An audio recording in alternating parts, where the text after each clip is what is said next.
आपल्या बागेतील रोपांची सर्वांगीण काळजी घेत असताना कुंडीतल्या मातीचीही काळजी घ्यावी लागते. कारण जर माती बरोबर नसेल तर आपल्या रोपांची वाढ व्यवस्थित होऊ शकत नाही.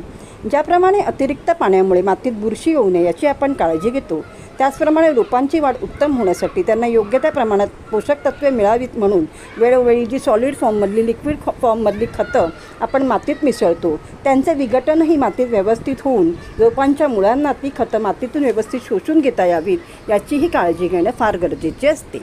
यासाठी मातीचा पोत सुधारणंही फारच गरजेचे असते. आपल्या स्वयंपाकघरातून सहज उपलब्ध होणाऱ्या गुळाचा आपल्याला खूप चांगला उपयोग होतो. आपण मातीत जी खतं देतो त्यातील रोपांची मुळं फक्त 30 ते 40% एवढीच पोषक तत्त्वे मातीतून शोषून घेतात. कारण जरी योग्य ती खतं आपण देत असलो तरी सर्वच घटक त्या खतामध्ये ॲक्टिव्ह झालेले नसतात. यामुळे रोपांची मुळं हे घटक व्यवस्थित शोषून घेऊ शकत नाहीत. अशा पोषक द्रव्यांना ॲक्टिव्ह करण्याचे काम गुळ करतो.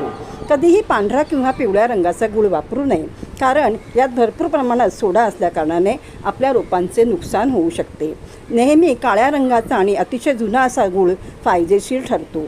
20 ते 25 ग्राम गुळ एक लिटर साध्या पाण्यामध्ये हवाबंद भरणीत भिजत घालावा. तयार झालेल्या लिक्विडमध्ये 5 पट साधे पाणी मिसळून आपण आपल्या रोपांना देऊ शकतो. यामुळे आपल्या रोपांना लोहाबरोबरच पोटॅशियम, फॉस्फरस व नायट्रोजन तसेच सूक्ष्म पोषक तत्त्वे मिळण्यास मदत होते.